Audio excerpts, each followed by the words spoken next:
Friend, recently जो German के chancellor हैं ओलाफ स्टोल्ज, वो भारत की विजिट पर हैं और इनकी विजिट के ठीक बाद जो स्पेन के प्राइम मिनिस्टर हैं पेड्रो सांचेज, वो भी 27 अक्टूबर से भारत की विजिट पर आ रहे हैं। और पिछले 18 सालों में किसी भी स्पेन के लीडर की ये पहली भारत यात्रा है। तो ऐसा क्या खास है कि अभी जर्मनी के जो चांसलर हैं वो भारत यात्रा पर हैं और उसके ठीक बाद जो स्पेन के प्रधानमंत्री हैं वो भारत की यात्रा पर आने वाले हैं। तो इन दोनों की यात्रा के पीछे का कारण है भारत को अरबों डॉलर की सबमरीन बेचने के लिए जर्मनी और स्पेन में जो है होड़ लगी हुई है। दोनों ही देश भारत को अपनी अपनी सबमरीन्स बेचना चाहते हैं। फ्रेंड्स, भारत जो प्रोजेक्ट 75 आई है उसके तहत 6 अत्याधुनिक परंपरागत पनडुब्बियां खरीदना चाहता है।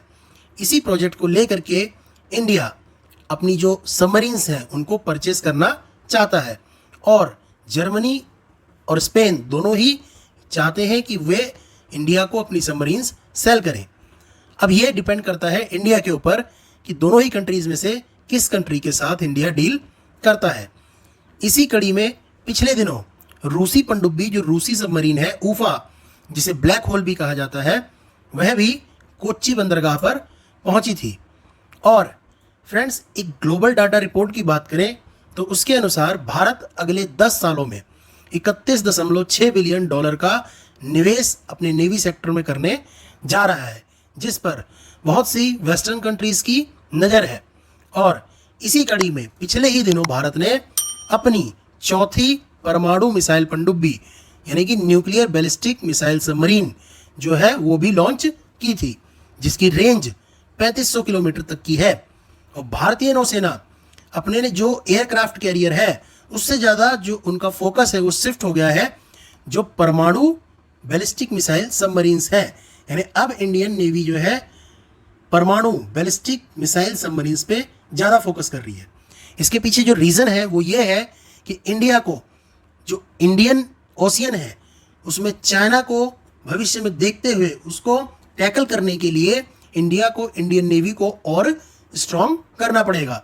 बिकॉज इंडिया के जो दोनों ही पड़ोसी देश हैं पाकिस्तान एंड चाइना, अगर इन दोनों को ही टैकल करना है इंडियन ओशियन में तो इंडिया की जो नेवी है उसको लगातार स्ट्रेंथ प्रोवाइड करनी पड़ेगी। और पिछले ही दिनों पाकिस्तान के एक नेवी ऑफिसर का स्टेटमेंट आया जिसमें उन्होंने कहा कि हम भारत के एयरक्राफ्ट कैरियर को टारगेट करना चाहते हैं। तो फ्रेंड्स, जो न्यूक्लियर सबमरीन्स होती हैं वो ज़्यादा इंपॉर्टेंट रोल प्ले कर सकती हैं चाइना और पाकिस्तान दोनों को टैकल करने के लिए। तो इसलिए भारत न्यूक्लियर सबमरीन्स पर ज़्यादा फोकस दे रहा है। तो मिलते हैं फ्रेंड्स अगली वीडियो में किसी इंटरेस्टिंग अपडेट के साथ। Thanks for watching the video.